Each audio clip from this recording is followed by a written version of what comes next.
Vous êtes sur Medi 1, merci de nous rester fidèles. Très heureux de vous retrouver pour ce nouveau numéro de votre émission Génération News, l'émission qui prend à cœur toutes les problématiques liées à la jeunesse, mais également tout ce qui fait le buzz sur Internet. Vous connaissez le procédé de l'émission. La première partie, elle, sera consacrée à la prise de décision. Pourquoi est-ce aussi difficile de prendre une décision? On dit de la prise de décision qu'elle est synonyme de responsabilité. Mais est-ce vraiment le cas? Élément de réponse en première partie d'émission avec mes invités du jour. Et en deuxième partie d'émission, pas très loin évidemment de la première thématique, nous allons parler évidemment de la perception de soi-même. Pourquoi est-ce difficile aujourd'hui de parler un petit peu de soi-même, de parler de soi-même de façon résumée? Les éléments de réponse évidemment en fin d'émission avec mes invités. Ils sont là sur ce plateau de Génération News, des habitués évidemment. Il s'agit de Reynold Dan, vous êtes étudiant en droit. Merci d'avoir répondu à l'invitation de Génération News. Merci pour l'invitation, Régis. Nous avons également une habituée du plateau Génération News, Féloria, étudiante en informatique appliquée. Merci d'avoir répondu à l'invitation Génération News. Et de l'autre côté, nous avons un nouveau sur ce plateau, Charles, étudiant en droit. Merci d'avoir répondu à l'invitation Génération News. C'est moi qui vous remercie. Et on termine avec une habituée également sur ce plateau, la jeune et magnifique Camille, étudiante en qualité, hygiène, environnement. Merci d'avoir répondu à l'invitation de Génération News. Merci Régis. Les amis, nous allons tout de suite entrer dans le vif du sujet. Je l'ai dit dans mon introduction, nous allons parler en première partie de la prise de décision. Mais avant d'entrer en profondeur, Reynold Dan, je me tourne vers toi. Peut-être définition des mots-clés, en l'occurrence prise de décision ou décision, avant évidemment d'entrer en profondeur. Quelle définition donnerais-tu à la prise de décision? Alors, la prise de décision consiste pour un homme à définir les zones d'orientation qui comptent mener des activités qui peuvent déterminer sa destinée. D'accord. C'est ça ce qu'on appelle la prise de décision. Pour un homme avec grand H, évidemment. Homme, Oui, évidemment, bien sûr. Grand H pour situer la femme et l'homme. L'homme et la femme. Et pourquoi aujourd'hui c'est important pour une personne justement de verser un peu dans ça, dans la prise de décision? Alors, il est important de prendre des décisions, de verser de la prise de décision, parce qu'un homme, c'est quelqu'un qui doit être ordonné. Et l'ordre nous incite parfois à définir des orientations bien déterminées. C'est-à-dire, vous n'allez pas faire tout à la volée, mais il vous faut plutôt un chemin bien tracé afin que vous puissiez atteindre vos objectifs. Voilà pourquoi nous sommes appelés tous à prendre des décisions qui vont nous mener justement à bien s'épanouir dans la vie. Est-ce que récemment, tu as eu à prendre une décision là, récemment, dans le mois, dans la semaine? Oui, j'ai eu à prendre une décision qui n'était pas facile à prendre, mais au final, je l'ai prise quand même parce que derrière le grand projet, derrière les grandes réalisations, se trouvent des hommes qui ont justement pris le risque de prendre certaines décisions. Et dans ce sens, moi aussi, j'ai eu récemment à prendre une décision très importante. Et pourquoi on a tendance justement par rapport à ce que Charles, ce que Reynold Dan vient de dire, il a parlé de risque. Pourquoi quand on parle de décision, on associe tout de suite risque à prise de décision? L'on associe très souvent risque à prise de décision, c'est parce que nous avons peur de l'inconnu. Parce que très souvent, nous pouvons tomber. En prenant des décisions, nous pouvons prendre des mauvaises décisions. Ouais. Qui peuvent impacter sur notre avenir, pour notre futur. D'accord. Raison pour laquelle on parle souvent de risque dans prise de décision. Ouais, parce qu'effectivement, c'est l'inconnu, Féloria. Les conséquences, on ne sait pas trop effectivement ce que cette décision va engendrer derrière, après l'avoir évidemment validée. Est-ce que c'est le cas aussi pour toi? Est-ce que, de façon générale, c'est ce qui pousse, ou bien qui freine des gens à prendre des décisions, la peur de l'inconnu, les conséquences derrière? Oui, je pense bien. Quand tu prends une décision, il faut tout regarder autour. Est-ce que les retombées seront positives ou négatives? Est-ce que ça ne va pas impacter ma vie future ou bien ça ne va pas impacter mon environnement, ma manière de vivre? Donc, l'homme, naturellement, il est face à certains choix toute sa vie. Que ce soit depuis sa naissance jusqu'à la vie adulte. Voilà, la vie adulte et même la vieillesse. Ouais. Tout ce qu'on fait dans la vie va d'un choix. L'école, la formation, enfin on est étudiant, ta formation tu l'as forcément choisie et il faut bien la choisir. Est-ce que je vais m'épanouir dans cette formation après ou est-ce que je vais m'ennuyer? Est-ce que ça paye bien? Est-ce que ça paye pas bien? Donc il y a toutes ces choses-là qui vont autour et il faut vraiment prendre le temps de s'asseoir et de réfléchir pour ne pas bien sûr tomber dans le risque de... Non, mais se retrouver dans une prise de décision et qui va être un peu compliquée derrière. Camille, on a parlé de risque, mais il y a également un autre point qui vient se greffer à la prise de décision, c'est le regret. On a tendance parfois à regretter un peu une prise de décision. Est-ce que tu comprends un peu ces personnes qui se retrouvent dans cette phase? Est-ce que toi déjà, tu t'es retrouvé dans une position où tu as dû regretter d'avoir pris une décision? Oui. Déjà, il faut savoir qu'aujourd'hui, une décision peut changer notre vie, à jamais. Donc, étant jeune, des fois, on veut prendre des décisions, mais il y a la peur qui est là et il y a ce risque-là. Parce qu'on se dit qu'après avoir décidé ainsi, peut-être qu'après, ça ne marchera pas et il y aura un regret total. Et aussi, pour certains jeunes, depuis toujours, leurs parents ont toujours eu à décider pour eux. Ouais. Et aussi, il y a cette peur-là et ils n'ont pas l'habitude de décider d'eux-mêmes. Donc moi, je pense que c'est un facteur aussi qui empêche les jeunes à se lancer, prendre des décisions parce qu'on a toujours décidé pour eux. Ils n'ont pas certaines libertés de pouvoir décider d'eux-mêmes. Et aussi, ça engendre de beaucoup dans le regret et le risque. Donc, c'est... Est-ce que c'est très pertinent ce que tu viens de dire? Effectivement, le fait qu'en tant que jeune, on a toujours décidé pour nous, en l'occurrence nos parents. Est-ce que ça a été très difficile pour toi? Est-ce que tu te souviens de ta première prise de décision que tu as eu à mettre en avant, à respecter, à valider et à assumer? Parce que c'est bien la finalité d'une prise de décision, c'est de l'assumer derrière. Est-ce que tu as des souvenirs de cette première fois où tu as eu à prendre ta première décision? On a envie de le dire ainsi. Camille? Oui. C'était laquelle? Celle d'aller apprendre ailleurs? Celle de, je sais pas, d'acheter un téléphone? C'était quoi cette décision derrière? C'était celle d'aller apprendre ailleurs, bien évidemment. Et aussi de faire la filière que je fais actuellement. Pour une fois, mes parents m'ont, pour ne pas dire laissé faire ce que je voulais, en fait. Et je me suis sentie libre et bien. Et d'autant plus que je fais ça, je sens qu'il y a un truc dedans et que ça va forcément aboutir à quelque chose. Donc, je suis fière de moi et aussi, voilà, je suis contente. Mais est-ce que tu as dû convaincre tes parents? Ou bien c'est simplement, tu es venu, tu as posé un problème. Écoutez, papa, maman, j'ai pris une décision, c'est celle-là. Il faudrait que j'aille étudier à l'étranger parce que j'estime que là-bas, il y a beaucoup plus d'avantages et tout le reste. Ou bien tu as simplement posé l'idée et les parents t'ont accompagné derrière. Ou bien tu as dû convaincre papa à l'idée de te laisser partir. Ah, mais on connaît tous les parents africains. Hein. Déjà, quand ils dépensent leur argent pour te payer les études, tu dois choisir un truc de concret, un truc qui te sera favorable plus tard. Donc, pour ça, il faudrait un retour d'investissement. Oui, donc il faudrait les faire comprendre. Ils doivent voir, vérifier si ce que tu leur dis est bien ou pas. Donc, avant ça, j'ai quand même eu du mal à les faire comprendre que voilà, j'ai choisi ça pour ça, voilà. Et après, ils ont compati, ils ont fait des recherches, ils ont compris que voilà, c'est un métier d'avenir et que c'était bien pour moi. Après, ils m'ont laissé faire ce que je voulais. Donc. Effectivement, c'est très pertinent. Merci Camille pour le partage.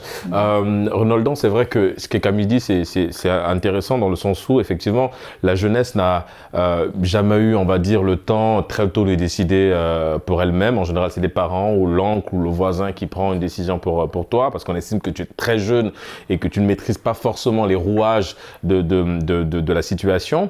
Est-ce qu'il y a un âge prédéfini auquel en tant que parent, en tant que grand frère, on se dit, bon, c'est mon petit frère, il a l'âge de prendre une décision. Est-ce qu'il y a un âge prédéfini? Merci beaucoup pour la question, Régis. Mais pour mieux la comprendre, il faut voir déjà l'attitude de la personne concernée. C'est-à-dire, les parents ne prennent pas souvent les décisions sur tous les enfants, en fait. Il y a certains enfants, au vu de leur parcours, qui incitent les parents à prendre les décisions à leur place par rapport aux actes qu'ils ont parfois tendance à poser. Mais comme Camille l'a dit, mais en généralité, nos parents africains prennent généralement les décisions à notre place. Parfois, à la base, il voulait peut-être faire le droit. Il n'a pas eu la chance de faire le droit. Il s'est retrouvé dans l'enseignement. Mais vu ce regret, il dit, bon, mon fils, toi, tu dois devenir avocat parce que... Mais est-ce que c'est pas dangereux? Parce qu'on a l'impression qu'en fait, les parents veulent vivre leur vie par procuration. Exactement, à travers c'est très dangereux. Pourquoi? Parce que pour bien faire une chose, il faudrait le faire avec conviction, avec amour. Dès l'instant qu'on vous impose une activité ou bien un domaine donné, vous êtes parfois justement appelé à faire de force. Or, lorsque vous faites, généralement, je dis aux parents que le cerveau obéit souvent au cœur. Voyez-vous, c'est pas parce que vous mettez la pression que je veux bien faire la chose que vous voulez que je fasse. Voyez-vous. Et les parents, et mon oncle, lui, il mène souvent, il donne un double discours. Il dit, moi, toi et moi, nous sommes comme de la forêt. Tu es devant, je suis derrière, j'ai la machette. Si tu arrives quelque part, tu es bloqué, il y a, je sais pas, voilà, une corde que tu bloques la voie, moi je prends la machette, je coupe et tu passes. Ouais. Là, c'est bon pour me dire que tu es libre, tu prends des décisions. Mais quelque part, il me dira aussi, ah Ronaldon, tu as pris telle décision, tu as tel projet, c'est bien. Mais si seulement tu finis ces projets avec ta poche, ça serait mieux. C'est là que vous voulez dire quoi? Voilà, toutefois que tu veux prendre une décision, c'est à moi de valider la décision. Ouais. Non, sinon pas, et voilà, tu n'es pas libre. En fait, il y a la dépendance financière qui est là. Évidemment, donc, il y a une dépendance ce qui fait que c'est un peu... Donc, au bout d'un moment, je ne suis pas libre totalement de décider sur ce que je dois faire, même si les choses auront quand même changé, je rends grâce à Dieu. Donc, voilà. Ouais. Mais est-ce que du coup, bon, la question, je te la repose, est-ce qu'il y a un âge prédéfini pour prendre une décision? Non? Mais, en fait, il faut percevoir une forme de maturité chez le jeune pour estimer que derrière, c'est la maturité, l'élément déclencheur en fait de cette prise de décision. C'est plus on paraît mature ou bien on est mature, on se dit ok, derrière la facilité avec la prise de décision. Exactement, ça renvoie beaucoup plus à la maturité plutôt qu'à l'âge. Voyez-vous, il y a des majeurs incapables. Je ne vais pas laisser un majeur incapable prendre une décision sur, voilà, s'il veut disposer par exemple d'un bien familial qui lui a été légué, il faudrait qu'il soit plutôt accompagné d'une personne ou d'un parent plutôt, voilà, qui va l'aider à prendre cette décision parce que cette personne, entre guillemets, ne dispose pas de toutes ses facultés pour pouvoir conclure et poser un acte qui, voilà, dans un avenir proche, peut avoir des répercussions sur sa vie future. Évidemment, c'est un point. Oui, Féloria, tu veux rebondir La prise de décision n'a pas d'âge. Tout dépend des circonstances, des histoires et du présent de chacun. Il y a des personnes, par exemple, qui, étant petites, ont fait le choix de laisser l'école pour aller travailler pour leur petit frère. Ouais. C'est une décision. C'est-à-dire que moi, je me sacrifie pour mes petits frères. Tu vois que là, cette personne, elle peut avoir 16 ans, ça ne dépend vraiment pas de son âge. Il y a d'autres qui sont beaucoup plus grands. Au lieu de prendre la décision de se marier, non, il dit non, moi je veux vivre ma vie, je ne veux pas aller dans ce côté-là plus strict, aller me marier et tout ça. Donc franchement, il n'y a pas d'âge, tout dépend de ce qu'on vit, des circonstances et tout. D'accord. Effectivement, c'est l'environnement qui nous pousse parfois à prendre certaines décisions. Alors, Charles, on a tous grandi un petit peu au village, avec l'éducation à l'africaine, on a envie de dire. Et effectivement, cette éducation nous disait toujours que lorsqu'on doit prendre une décision, il y a le conseil de famille. On doit se réunir en famille avant, effectivement, d'approuver la décision ou pas. Est-ce que tu trouves qu'aujourd'hui, ce procédé, même s'il n'existe plus, on a l'impression en tout cas que ça n'existe plus, ce conseil de famille, parce qu'on fait confiance, il y a la confiance qui s'est installée aujourd'hui, mais est-ce qu'il faut aujourd'hui un petit peu revenir à ce procédé jadis qui consistait à se retrouver autour de la table, à donner chacun son appréciation sur une décision, sur la décision par exemple de Camille qui veut aller apprendre à l'étranger, on se retrouve autour de la table, chacun donne son point de vue sur la décision de Camille avant effectivement de valider ou pas. Est-ce que ce procédé-là, on va dire, peut aujourd'hui aider la jeunesse à prendre les bonnes décisions en ayant effectivement le conseil des sages derrière? Je me dis que ce procédé ne servira à rien. D'accord. Le conseil des sages. Je me dis que ici, c'est la maturité de l'enfant. Ce n'est pas question de conseil de famille, c'est la maturité de l'enfant. Si on a un enfant qui est mature, je me dis que celui-ci est apte à prendre des décisions pour son avenir. Ouais. Ce n'est pas un parent qui va te dire ce que tu dois faire. Certains parents veulent vivre leur rêve à travers leurs enfants. Un parent qui voulait être médecin, il n'a pas pu faire des études de médecine, il va dire à son fils d'aller faire des études de médecine. L'oncle qui voulait être militaire va dire à l'enfant, non, tu dois être recruté à l'armée. Or, peut-être l'enfant, il a un talent ailleurs, il a un talent d'orateur. Cet enfant veut faire du droit, il veut être avocat. Pourquoi ne pas faire ce qu'il veut ? Mais il va devoir faire ce que les parents veulent qu'il puisse faire. Oui, alors la maturité, là, on voulait t'interrompre parce que ce que tu dis, c'est intéressant, mon cher Charles. Alors, loin de la maturité qui est un point essentiel dans la prise de décision, mais je veux dire, ça dépend de la décision aussi. Il y a des décisions où tu es quand même un petit peu obligé de consulter les sages pour savoir un peu si c'est la bonne décision ou pas. Au cas où tu es un peu sceptique, tu doutes un peu de cette décision-là, le fait de consulter, c'est pas forcément quelque chose qui va t'orienter dans le mauvais sens. Je veux dire, c'est un plus quelque part. Oui, pour ça, je ne suis pas contre. Nous pouvons consulter les sages, mais les sages ne doivent pas nous imposer quoi que ce soit sur nos décisions. D'accord, consulter, mais pas forcément suivre l'avis des sages. Pas forcément. La dernière décision te revient. Bien sûr. D'accord. Ouais, ça c'est clair, c'est précis et c'est concis. Camille, quand on parle effectivement de prise de décision, tout de suite, on a l'impression que si on fait l'équation prise de décision plus le fait de l'assumer égale responsabilité, tu partages cette équation? Plus on prend des responsabilités, plus on prend des décisions, plus on devient responsable. Oui. Ouais. Et du coup, toi, tu étais responsable très tôt, alors, du coup, Camille, parce que tu as pris beaucoup de décisions dans ta vie. Oui, mais est-ce que tu sens justement ce poids de la responsabilité quand tu prends et valides une décision? Oui, effectivement. Et ça se résume à quoi? C'est la responsabilité dans le sens où, parlons par exemple du cas du fait que tu sois venu apprendre à l'étranger, la responsabilité, ça a été où à ce niveau? De devoir vivre seul, de devoir payer des charges, par exemple, l'eau, le courant, la nourriture et les abonnements, que ce soit pour la télé et tout ça. Est-ce que justement, le poids de la responsabilité, tu as commencé à le ressentir là, à ce moment bien précis? Ou bien c'est en quittant le pays que tu as commencé à être plus responsable, Camille? Ah. Là, c'est un peu chaud, hein? Bah, on est preneur, tu veux qu'on arrive à refroidir ça? On peut t'aider à refroidir, oui, mais c'était à quel niveau, Camille? Parce que, bon, moi, personnellement, j'ai commencé à être responsable de moi-même depuis, avant même de venir ici à l'étranger. D'accord. Donc, je ne vais pas forcément parler de l'étranger. Aussi, c'est parce qu'ici, à l'étranger, je vis avec ma mère. Donc, du coup, si on parle du cas des charges, des factures à payer... C'est pas forcément ça, c'est maman qui s'en occupe. Voilà, c'est maman qui s'en occupe. Okay. Mais par contre, avant que je vienne vivre avec maman, j'avais une part de responsabilité sur moi-même. Parce que, voilà, je connais certaines réalités qui m'ont... en quelque sorte, j'ai vécu... Voilà, il y avait certains trucs qui se sont passés, mais j'étais déjà responsable de moi-même, dans le sens où ma maman n'était pas. J'étais peut-être avec des grands-parents et il y avait certains trucs, il fallait que j'agisse de moi-même. Bien que j'avais le soutien, mais pas un soutien total, tu vois. D'accord.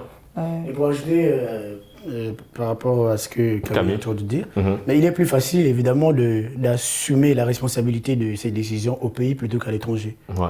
Pourquoi? Parce qu'au pays, s'il arrive une fois que vous avez plutôt pris une mauvaise décision, les retombées tombent sur vous. À partir de ce moment, vous pouvez très vite vous rabattre ou bien voilà, vous référez aux parents, demander de l'aide aux parents, voyez-vous, c'est plus facile.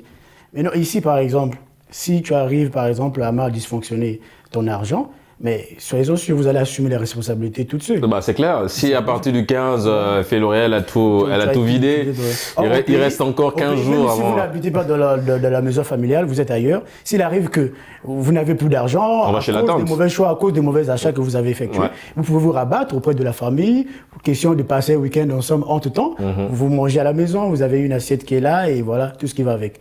Par contre, à l'étranger, c'est beaucoup plus difficile. D'accord. Et quand on parle aussi de décision Féloria, on associe tout de suite, on voit aussi la prise de réflexion. En général, les gens disent, on a tous au moins sorti cette formule magique de notre bouche, cette formule qui dit « donne-moi du temps pour réfléchir avant de prendre ma décision ».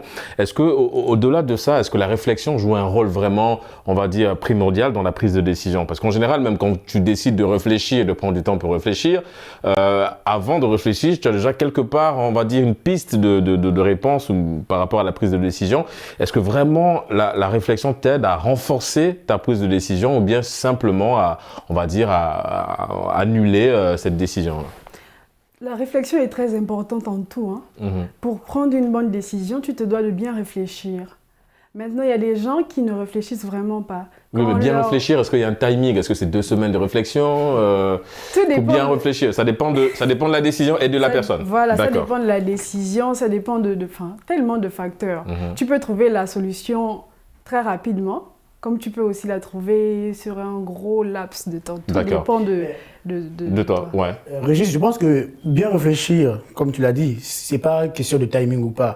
Moi, je pense que bien réfléchir, quelquefois, c'est avoir des bonnes informations sur la décision ou l'action que tu veux mener.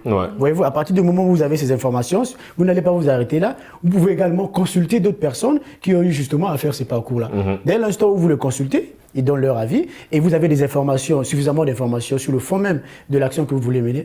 À partir du moment, on peut considérer que vous avez quand même pris le temps de réfléchir parce que vous avez rassemblé les informations nécessaires avant la prise de décision. Aussi, la réflexion aussi ne rassure pas si la décision que tu prends. Elle est bonne ou mauvaise. C'est la question justement, c'est ça. Est-ce que la prise de décision, de réflexion, nous aide vraiment à prendre la bonne décision? Ça nous aide à prendre une décision, mais elle ne peut pas rassurer si la décision elle est bonne ou mauvaise. Par exemple, on prend juste un truc qui est simple que tout le monde pourrait, on va dire la relation fille-garçon. Un garçon vient te draguer. Ça te fait à la cour. Voilà, il est bien, il a tout ce qu'il faut. Tu prends la décision par rapport aux critères que tu retrouves sur lui qui sont vraiment présentables et bien. Mais après, Bah, tu sais pas ce que la relation va donner derrière, oui, la personne peut changer finir, ou pas. Ça peut mal finir. Donc tu vois que la réflexion n'a absolument rien fait là-dedans. Ouais, si ce n'est que te pousser à prendre une décision. Voilà. Et effectivement, Camille, la prise de décision, est-ce que toi, tu es du genre, parce qu'en général, quand on parle de prise de décision, il y en a qui vont consulter, qui vont voir des psychologues pour essayer d'avoir un peu, se libérer et prendre une décision derrière.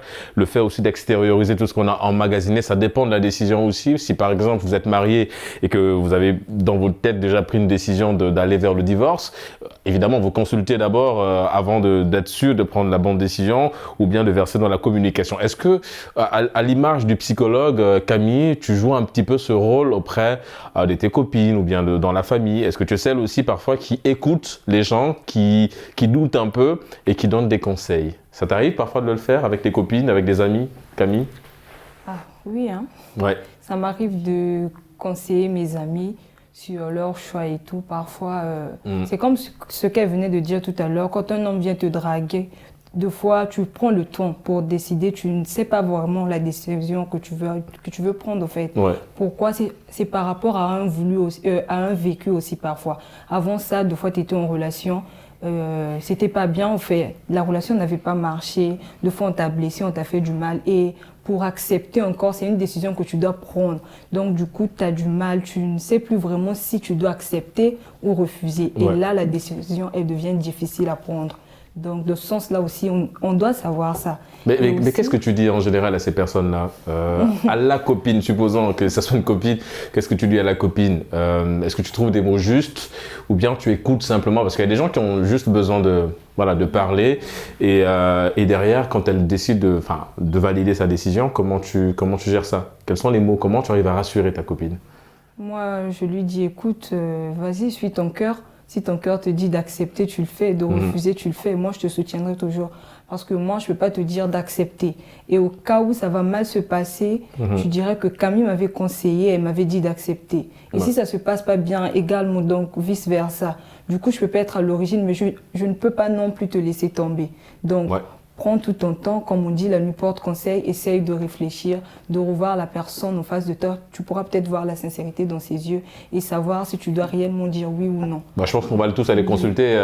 Camille, ouvre un cabinet, c'est bon, c'est officiel. On vient prendre des conseils auprès, évidemment, de Camille. Charles, ce que Camille vient de dire, c'est encore très pertinent parce qu'elle a soulevé un point qui est essentiel, c'est l'émotion, les émotions. En général, les émotions nous trempent un petit peu parce que c'est des émotions parfois qui nous poussent à prendre les décisions. Comment les gérer, ces émotions, dans l'instant T qui est la prise de décision? Je me dis qu'il ne faut pas trop souvent se laisser guider par nos émotions. Pourquoi? Parce que parfois on peut ressentir de l'attirance par une personne. On va se dire que ce sont nos émotions qui font en sorte que l'on soit attiré par cette personne. Or, cette personne n'est pas une bonne personne pour nous. Parfois, nos émotions peuvent nous tromper. Je me dis qu'il ne faut pas se jeter dans le puits. Il faut réfléchir avant de se lancer. Oui, les émotions peuvent nous tromper, comme elles peuvent aussi nous aider. Oui, mais c'est comment faire la part de choses à ce moment où on est un peu submergé par cette vague d'émotions quand on doit prendre une décision. C'est là le travail qui est un peu difficile. Lorsque nous sommes submergés, je me dis qu'il faut d'abord prendre du temps. Il faut prendre du recul, il faut réfléchir, il faut essayer d'évaluer le pour et le contre. Il faut quelquefois essayer de se vider. Camille, elle n'est pas d'accord. Elle n'est pas d'accord. Camille, elle hésite un petit peu, mais elle va partager son désaccord après. On te laisse terminer, mon chef. Il faut essayer de se vider, de prendre des conseils auprès de nos proches. Moi, récemment, j'ai un de mes amis, il m'a contacté, il vit au Gabon. D'accord. Il m'a contacté pour me dire, voilà, mon frère Charles, j'ai envie de quitter la maison des parents, je vais aller louer. Je lui ai demandé, mais tu veux louer, tu veux quitter la maison des parents, pourquoi? Il me dit, voilà, j'ai eu des petits soucis avec les parents, on me gronde trop à la maison. Pour mon âge, je trouve que c'est plus intéressant de rester chez les parents alors qu'on me gronde. Je lui ai dit, bon, c'est vrai, tu veux quitter la maison des parents, c'est vrai, tu fais des petites affaires, mais tu n'as pas un revenu fiable, tu n'as pas un revenu fixe. Ça sert à quoi de quitter la maison des parents? Non, je vais aller rester avec un ami pour l'instant. J'ai dit, mais essaye d'évaluer le pour et le contre. Là, tu suis ton émotion. L'émotion te dit, quitte la maison des parents. C'est surtout la colère, en l'occurrence. Voilà, c'est la colère, c'est ça. Il dit, tu veux quitter la maison des parents. Pourquoi? Prends le temps, reste encore chez les parents. Ça sert à rien de quitter et après arriver chez ton ami, tu sais pas comment ça va se passer là-bas. Non, mais c'est surtout qu'évidemment, l'ami vit encore chez les parents aussi. L'ami vit aussi chez les parents. Ce qui fait qu'effectivement, c'est une prise de décision un petit peu très compliquée. Féloria, en quelques mots, avant de clore cette première partie d'émission, vraiment en quelques mots, on parlait tout à l'heure de l'émotion. Comment gérer ces émotions, effectivement, lors d'une prise de décision? La réflexion, comme l'a souligné également Charles. Dans certains cas, ouais. Il faut voir la réflexion, mais dans d'autres cas, il faut voir, on va dire, le mixage qu'il peut y avoir entre l'émotion et tout ce qu'il y a autour. Donc, j'ai l'émotion, mais est-ce que les circonstances qui sont autour passent avec ces émotions-là? Il y a des choses qu'on ne réfléchit pas, il faut être spontané dans la vie. Moi, je le suis. Pas tout le temps, mais je le suis beaucoup plus. Il y a des moments où je réfléchis, mais je ne suis pas une personne qui réfléchit beaucoup. D'accord. Je pense qu'il faut être plus spontané et recevoir les choses comme elles viennent. De toute façon, on ne connaît pas où est le mal, où est le bien, donc osons. Et après, tu verras. Mais c'est ça, la prise de décision, c'est même ça. Je pense que Renaudan l'a également souligné, ce qu'il faut oser, parce qu'on parle du risque, et le risque, c'est où ça passe, où ça casse, comme on dit, les amis. Ouais, je suis malheureusement oublié d'interrompre mon cher Renaudan, parce que nous arrivons au terme de cette première partie d'émission. On marque une courte pause et on se retrouve dans une poignée de minutes. À tout de suite.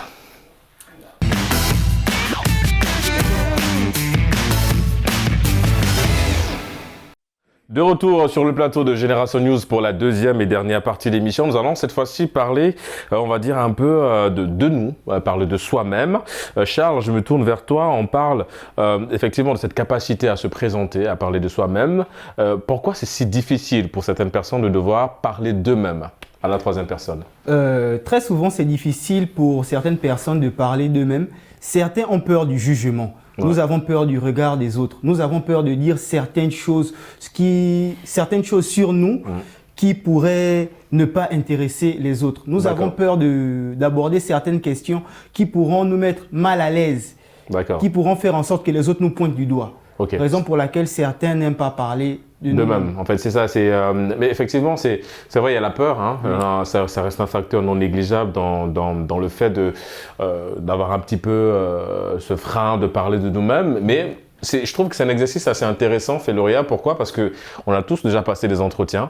Et en général, c'est cette phrase. Elle revient souvent, cette phrase où on vous demande, voilà, parlez-nous un petit peu de vous. Et on voit tout de suite dans le regard de ces personnes qu'on a un peu peur, parce qu'on ne sait pas trop ce qu'on va dire nous concernant. Pourquoi, effectivement, on a peur de parler de nous? Alors, effectivement, notre ami Charles a parlé de la peur, mais au-delà de ça, est-ce qu'il y a d'autres facteurs qui peuvent expliquer ce refus, ce frein, ce truc qui nous empêche de devoir parler de nous? Effectivement, aujourd'hui, les gens ne se connaissent pas. D'accord. C'est vrai que moi, en tant que Féloria, quand on me demande qui es-tu, je bug. Parce que c'est pas déjà une question qui arrive tout le temps. Tout le temps, ouais. Et dès qu'on te la pose, c'est là où tu réalises en fait que j'existe et je ne me connais pas. Qui suis-je en fait? Et c'est vraiment bizarre, ça marque un manque de confiance en soi, un manque de connaissance de qui on est réellement. Effectivement, c'est le connais-toi toi-même de Socrate c'est compliqué. N'a pas sa place en général lors de ce moment. Les gens, ils s'identifient plus à d'autres personnes, ce qu'on appelle des influenceurs. C'est-à-dire qu'aujourd'hui, on a l'impression qu'il y a un groupe qui ressemble beaucoup plus à telle personne. C'est-à-dire qu'ils ne regardent plus eux-mêmes, mais ils s'identifient à telle personne. Donc, qui es-tu? Non, je suis comme. Ah oui, je suis comme telle personne, mais moi, je ne sais pas qui je suis. Et c'est triste parce que c'est un peu dans toute la jeunesse aujourd'hui. Et en parlant de ça, justement, Renaudan, est-ce que c'est pas... elle a parlé de tristesse, c'est vrai, si on parle de l'analyse qu'elle vient de faire, notre amie Féloria, elle parle de je suis comme. À partir du moment où on rajoute le comme, on parle de comparaison. Et comparaison n'est pas raison, on le dit souvent, mais imitation égale limitation. À partir du moment où on imite quelqu'un, on est limité. Est-ce que c'est là aussi le danger, quelque part? Quand on veut être comme, on s'oublie soi-même.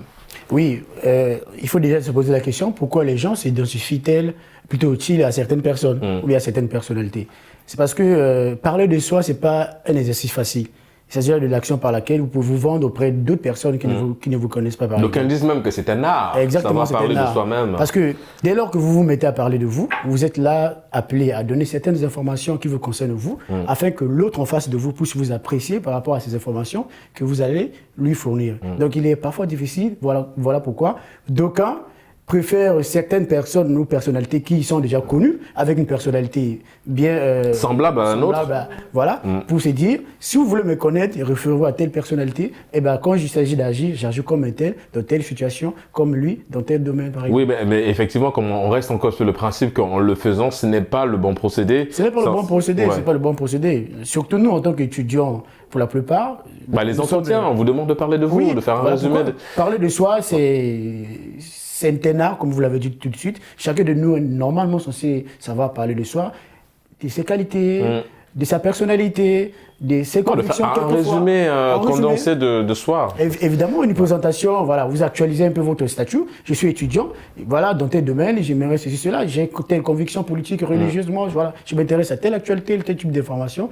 Et puis voilà, c'est quand même parfois intéressant de le faire de cette façon-là. Camille, du coup, cet exercice-là, est-ce que tu as déjà été confronté à devoir l'appliquer, c'est-à-dire de parler de soi, de toi en l'occurrence, lors d'un entretien, lors, je sais pas, peut-être à l'église ou bien dans un endroit un peu plus administratif où on te demande, et professionnel, c'est le mot qui sied. Est-ce que ça t'est déjà arrivé, toi, de te retrouver effectivement confronté à cette phrase qui donne parfois un peu la fièvre jaune à certaines personnes, parle-moi un peu de toi. Est-ce que ça t'est déjà arrivé, ma chère Camille? Et comment tu arrives à toi à parler de toi? Comment tu arrives à parler de toi?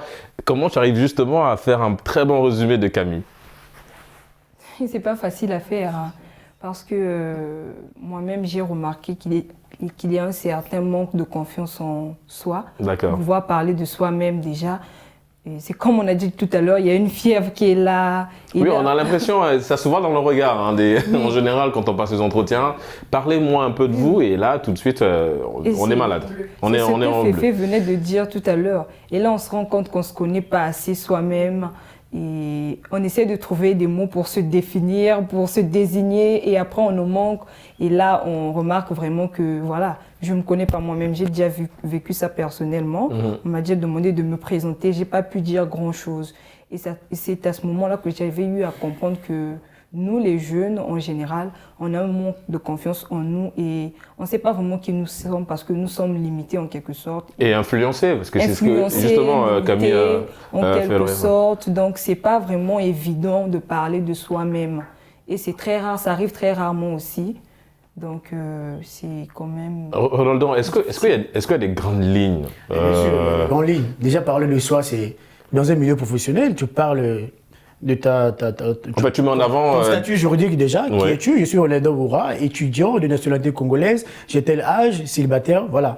Et puis ensuite, il y a le cadre professionnel, j'ai eu à faire telle formation, et tu parles ensuite de tes centres d'intérêt. Je m'intéresse à l'actualité, par exemple. En fait, c'est un CV, mais à l'oral. Oui, à l'oral. Ouais. Et tu fais justement un petit résumé vite fait, et voilà, c'est plus intéressant. Donc si je comprends bien, parler de soi, ça dépend du lieu. Oui, évidemment, ça dépend du lieu. D'accord. Donc si on se retrouve dans un endroit un peu plus ludique, on peut rajouter autre chose qui n'a rien à voir avec le cadre professionnel. Quand tu arrives dans un environnement familial, on te demande de parler de soi, tu vas pas dire je suis professionnel, tu vas dire je suis Ronaldon Boura, fils d'un tel, voilà, qu'il a eu avec telle femme. Ensuite, tu vois. Là, du coup, tu retraces l'arbre généalogique. On va dire dans la famille, tu vas dire bon, statut juridique, moi je suis élu, voilà, non, c'est pas intéressant. D'accord. Je peux parler, je suis l'enfant d'un tel, je me nomme un tel, petit-fils d'un tel, ah bon, notre pépé, voilà. C'est cette distinction-là aussi que tout le monde n'arrive pas à faire. Voilà. Du coup, on est souvent confronté à cela quand on nous demande de parler de nous-mêmes. On ne sait pas par où commencer parce que on ne sait pas peut-être bien distinguer le milieu et quoi dire en ce milieu-là. Exactement. Et je pense que Camille a très bien résumé la difficulté de beaucoup de jeunes aujourd'hui lors des entretiens. C'est ça, parce qu'en fait, Charles, on a l'impression que quand on est jeune, on a tellement d'informations sur nous. Parfois, on a des informations sur nous, mais c'est juste qu'en fait, on se retrouve dans un fourre-tout, permettez l'expression, où en fait, on est perdu, on ne sait plus trop quoi dire. Et du coup, ça devient un peu compliqué à ce niveau, Charles. Raison pour laquelle tout à l'heure, j'ai parlé de la peur. Parce que nous ne pouvons pas arriver dans un milieu professionnel, on nous dit parlez-nous de vous. On va venir dire je suis le fils de tel, je suis le fils de tel. On a peur. Nous avons tellement d'informations dans nos têtes que nous ne savons plus quoi dire. Mais comment les condenser pour être à l'image de Ronaldon et Camille Folloria, d'être dans le bon endroit et de donner la bonne information en parlant de soi-même. Tellement on a des informations, on a une flopée d'informations sur nous. En fait, la vérité, c'est pas que le jeune est incapable de parler de lui, c'est qu'il a tellement d'informations qu'il ne sait pas quoi dire. C'est ça le problème. Du coup, comment réussir à travailler ça, cet exercice qui consiste à parler de soi en un si peu de mots ou en plusieurs, ça dépend. Nous qui aimons parler, on peut aller en tir en longueur. Mais comment arriver justement, Charles, à réussir à parler de soi? Je me dis que pour réussir à parler de soi, tout dépend du milieu. D'accord. Et ici, il faudra synthétiser. Il faudra savoir quoi dire ici, quoi ne pas dire. Je vais prendre le cas relation homme-femme. Lorsqu'un garçon aborde une femme, si la fille lui dit « parle-moi de toi », il ne va pas aller parler de certaines choses. Je suis le fils de tel. Bon, à part certains qui veulent montrer que je suis le fils de tel. Bon. Non, parce que là, c'est un cas très différent. Là, en fait, on a l'impression que justement, si tu fais la cour à une femme, on a l'impression que le fait de tout dire, ça peut être avantageux pour toi. Voilà, raison pour laquelle j'ai dit ça dépend de la situation, de la circonstance et ça dépend du milieu et tout. D'accord. Donc effectivement, ça dépend du milieu. Féloria, est-ce qu'il faut aller voir des spécialistes? S'il faut aller voir, il y en a qui sont dans l'art oratoire, qui sont dans la prise de parole en public. Est-ce que ce sont des éléments qui peuvent nous aider à mieux être, on va dire, rangés, concis et précis dans ce qu'on veut dire, avoir cette facilité à parler cette facilité à parler de nous? Effectivement, quand il parlait, je me disais, mais pourquoi se braquer quand il y a des gens qui ont ce don-là, qui ont cette faculté d'expliquer les choses. Si tu es bloqué à un niveau, va sur Internet, tu fais la recherche et tu vas voir qui s'y connaît mieux, quels sont les conseils que la personne donne et tu t'attelles à les reproduire à chaque fois que tu peux. Moi, comme il a dit, je me suis retrouvée à communiquer sur WhatsApp avec des garçons. Mais quand je dis « présente-toi, qui tu es ?» Il n'arrive pas, il me dit « dis-moi ce que tu veux savoir sur moi. » Mais comment ça, dis-moi ce que tu veux savoir? Mais toi, présente-toi, exprime-toi, moi je suis là, je t'écoute. Et la personne est complètement braquée, elle ne connaît rien sur elle. Elle te dit des choses que tu sais déjà, mais c'est justement la différence là. Ce que je ne sais pas de toi, c'est ce que je vais savoir. Mais si toi-même tu ne sais pas ce qui est à l'intérieur, c'est compliqué. C'est vraiment compliqué. Et c'est comme si c'était en fait le même type, on rencontrait, bon nous les filles, j'ai l'impression qu'on rencontre le même type d'hommes. Alors qu'ils sont très différents, mais juste qu'ils ont une facette ou une... comment dire? Pourquoi tu dis? Non, en fait, ce qu'on m'a dit, il y a une présentation générique. Si je suis la logique de Féloria, c'est que quand elle dit qu'elle a l'impression de tomber sur les mêmes personnages, ou personnalités, ou personnes, c'est la règle des 3P. Les femmes également, c'est un peu pareil. Oui, c'est pareil, justement. C'est comme elle dit, c'est parce qu'en fait, il n'y a pas cette touche d'originalité dans la présentation. Parce qu'en fait, comme elle a dit, tu dis des choses que je sais déjà, mais j'ai besoin d'en savoir un peu plus. Et savoir plus, c'est la capacité justement à me donner la bonne information dans la présentation en me parlant de toi. C'est un peu dans ce sens, hein. J'espère avoir bien retransmis. C'est complètement ça. Mais le plus essentiel ici, c'est savoir dans quel cadre vous vous trouvez pour faire la présentation. C'est comme Charles il a évoqué tout à l'heure, que lors d'un rendez-vous, je dirais peut-être amoureux, de connaissance, vous n'allez pas évoquer votre statut familial en tant que tel, vous dites... Mais ça dépend. C'est ce qu'il dit, ça dépend si c'est perçu comme un avantage. Effectivement, ça dépend. Mais ça dépend surtout de la femme qui est en face de vous. Justement. Dès lors que vous vous appuyez sur le poids familial pour vous faire une place dans la vie d'une femme, si certaines femmes te diront que c'est monsieur qui n'a pas assez confiance en soi... Au point de mettre en avant le nom de sa famille. Voilà. Un homme, un véritable homme, lui, s'est construit. C'est vrai que tu es issu d'une famille, je dirais, nantie, je ne sais quoi, mais vous êtes appelé vous-même à marquer votre empreinte dans la vie. Voyez-vous. Donc, c'est bien souvent de savoir faire sa promotion selon les cas précis. Relations familiales, milieu professionnel, etc. L'essentiel est d'avoir d'abord confiance en soi. Qu'est-ce que je suis, qu'est-ce que je veux et qu'est-ce que je vaux. À partir de ce moment, vous mettez les éléments en place, vous parlez déjà de vous-même en tant qu'individu. J'étais là, je suis célibataire. Après, qu'est-ce que j'aime faire de la vie? Je suis passionné de tant. Et également, je suis titulaire, par exemple, de tel diplôme. J'ai une expérience dans tel domaine. Voilà. Après, vous passez à autre chose. En fait, on aurait vraiment dit que faire la cour à une femme, c'est passer un entretien, quelque part aussi. Évidemment, c'est un entretien. Parce que ça risque d'être le premier ou le dernier rendez-vous. Justement, en fait. Et moi, j'ai toujours dit qu'en fait, effectivement, pardon pour la comparaison, mais c'est un fait, effectivement, que les femmes sont un peu comme des chefs d'entreprise, effectivement, donc elles savent à qui elles doivent passer des entretiens pour savoir à qui elles doivent offrir un contrat. En revenant un petit peu dans le monde, effectivement, professionnel, les amis, si vous voulez bien, quand on parle de cette capacité à parler de soi, on a dit c'est un art. Quand on parle de l'art, ça s'apprend. évidemment. Donc effectivement, il y a des gens qui sont là pour vous aider à extérioriser, à avoir confiance en vous au point de parler. Camille, il y a également un procédé qui a été lancé dans le monde universitaire. Vous l'avez tous déjà vu un petit peu. Ce procédé qui parle un petit peu de ma thèse en 1 minute. Donc c'est cette capacité à présenter sa thèse en moins d'1 minute. Et là, ça nous pousse à effectivement avoir cet exercice de précision, d'être concis, effectivement, de synthèse, comme on dit. Ça rejoint un petit peu la présentation, être synthétique dans ce qu'on a envie de dire. Est-ce que ce genre d'initiative, par exemple, il faut renforcer ça dans les universités? Savoir se présenter en moins d'1 minute chrono, par exemple, ou plus. Mais l'exercice en lui-même, est-ce que ça, il faut l'instaurer dans les universités, selon toi, Camille? Oui. Parce que ça serait très favorable à tous les étudiants. Ça va nous aider à mieux nous présenter.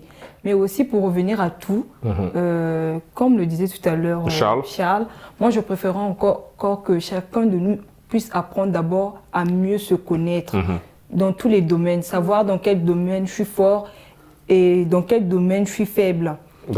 Essayer de faire la distinction. Par exemple, dans le domaine du professionnalisme, savoir, moi, je peux mieux faire ça, je peux mieux faire ceci.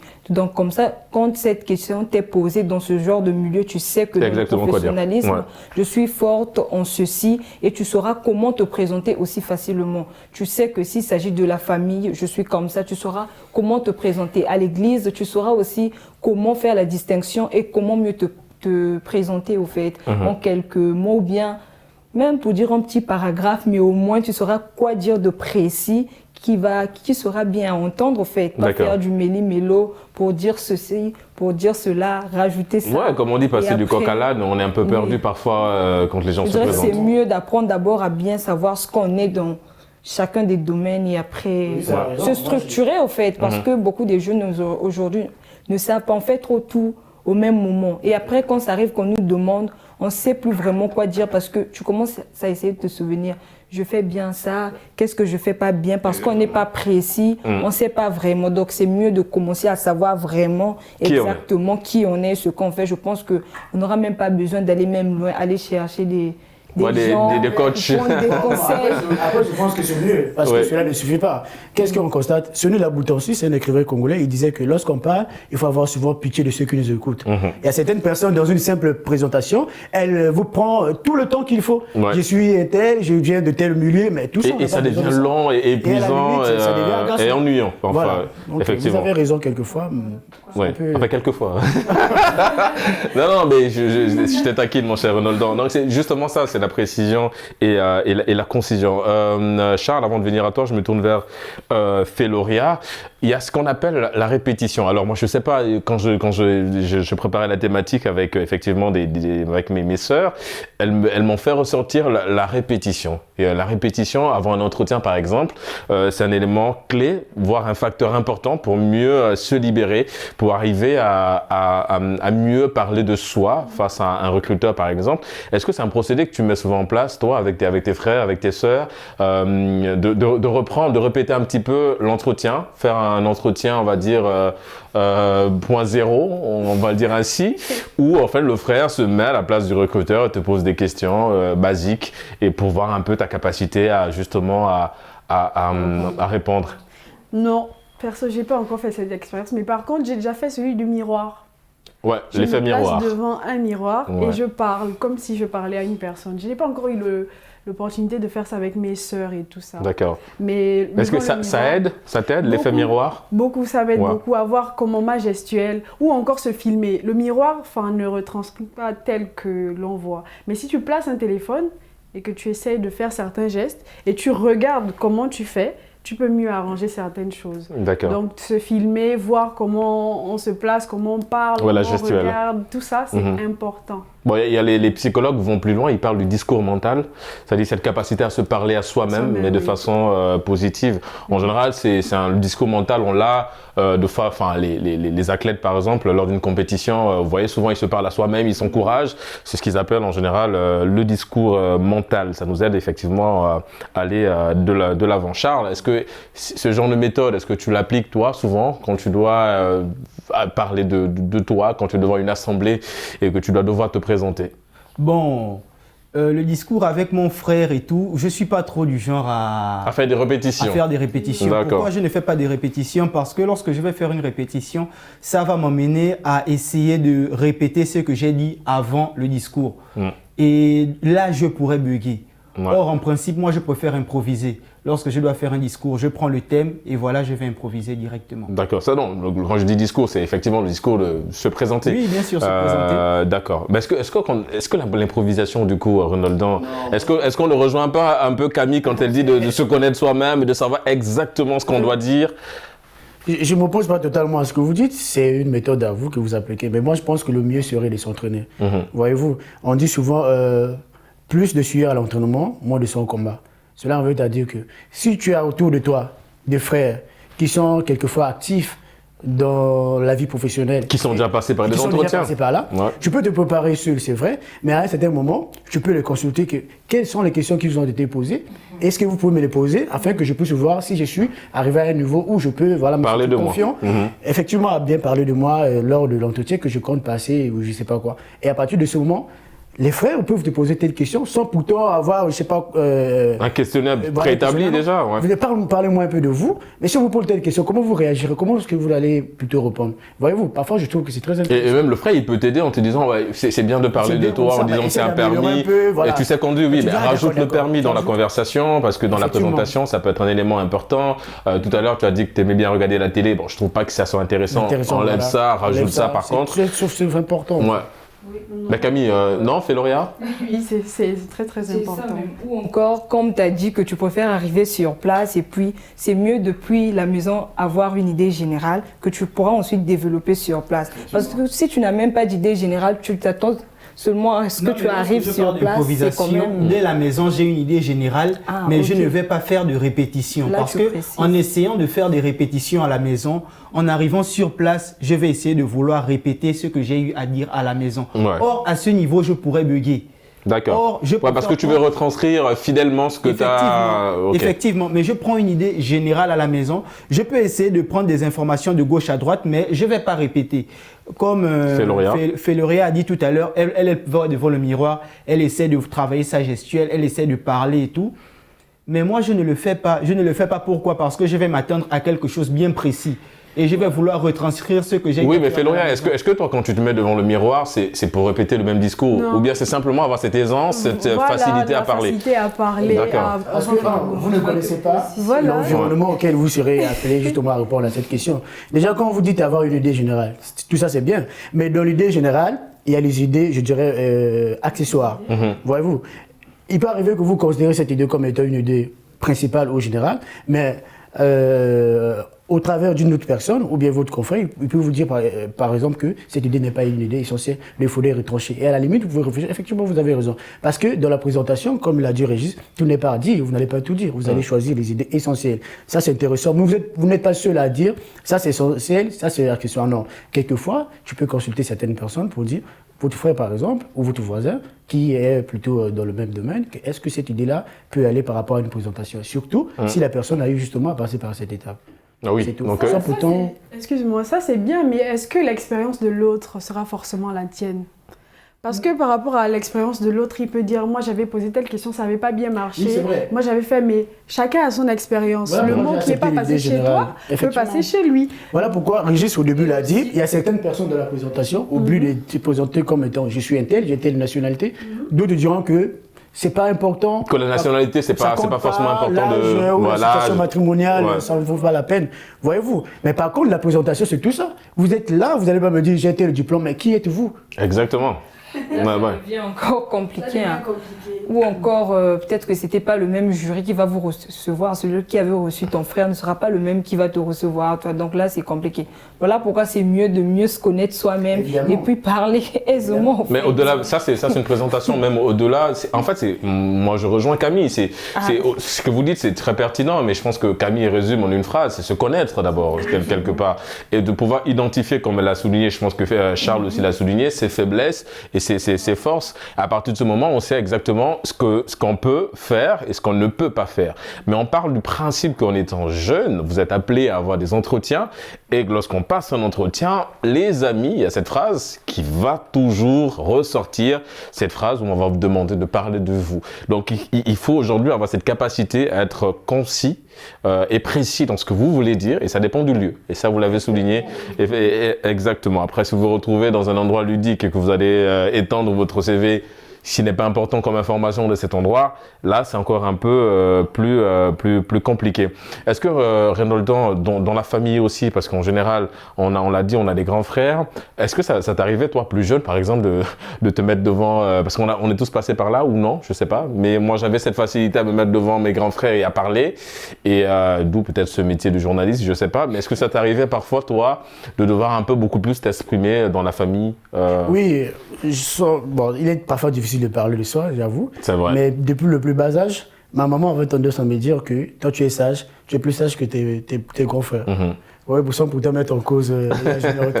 Non, mais oui. C'est souvent ça. Et jusqu'aujourd'hui, il arrive que les parents, quelquefois, parfois ne me disent pas ça directement. Ils passent par l'intermédiaire des sœurs. Ah, Renédo, il est plus sage, il est très ordonné. Et cela continue jusqu'ici à l'étranger. Tu connais les mecs d'Inga, pour la plupart me disent, tu es très ordonné parfois. Avant de prendre une décision, ils viennent me consulter. Là, par exemple, j'ai fini, ça fait 4 ans que je suis là, mais je vais faire un tour. Est-ce que tu penses Voyez-vous. Donc, peut-être pas de façon oratoire, me lever, m'exprimer. Non, c'est pas bon, ne faites pas ça. Mais il arrive qu'en coulisses, même le grand frère me dit, petit frère, regarde ce que je vais faire. Comment est-ce que tu trouves cette idée? Même si soit quelque part, il dit qu'on peut avoir le bon message tout en restant un mauvais messager. Exactement. Il ne dit pas que tout ce que je fais est parfait, mais il peut arriver que je dise certaines choses que si mon entourage ou les personnes concernées arrivent à les appliquer, ça leur permet d'avancer dans leur situation. Effectivement, les amis, on va faire un tour de table parce qu'on sommes arrivés au terme de cette émission. Féloria, est-ce qu'aujourd'hui, tu te sens capable, apte, à parler de toi? Non. Non, pas encore. Il faut encore travailler. Oui, il faut. D'accord. Et Charles, ça va aujourd'hui? On a donné des pistes, donc aujourd'hui ça va, tu peux arriver à... Non, ça va? Oui, je me sens apte à parler de moi, mais tout dépend du milieu. D'accord. Camille? Je ne me sens pas apte. Camille n'est pas encore apte. C'est comme ce que je viens de dire, je dois refaire sur moi-même et après ça, peut-être que je me sentirai. C'est d'abord un travail personnel, un travail introspectif, comme on dit, de mieux se connaître et de mettre en évidence évidemment cette phrase de Socrate, le connais-toi, toi-même de Socrate. Reynoldan, non, ça va, toi en général, tu n'as pas de problème à ce niveau. Non, au cours de cette émission, j'ai appris beaucoup de choses.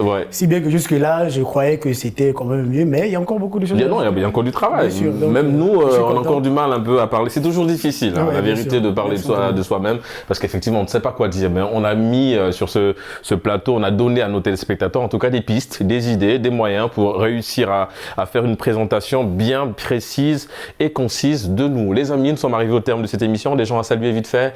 Féloria, un coucou. Bisous à maman. D'accord, elle s'appelle comment, maman? Ginette. Maman Ginette. Charles? Bisous à maman Gisèle. Maman Gisèle, ok. Camille, à maman aussi? Bisous à maman et papa. Et à maman, papa. Oui, vas-y, on est à maman. Bisous à maman Kétos Dominique et à papa Christian Camille. D'accord. À monsieur Camille, on salue effectivement. Chez Reynoldan. Alors moi, je souhaite bonne fête de Pâques à tous les chrétiens du monde. D'accord, déjà oui, parce que nous sommes dans le mois. Principalement mon pépé. D'accord. Et qui m'incite justement dans cette voie-là. Voilà. D'accord. En tout cas, on salue tout le monde, tous les téléspectateurs de notre magnifique et beau continent qui nous regardent sur Média TV. Merci en tout cas les amis, d'avoir participé à Génération News. C'est un plaisir de vous recevoir. Vous l'aurez compris, c'est la fin de cette émission. On se donne rendez-vous samedi prochain pour d'autres thématiques liées à la jeunesse. Et d'ici là, n'oubliez pas, quoi qu'il arrive et quoi qu'il advienne, gardez le sourire en compagnie de nos programmes.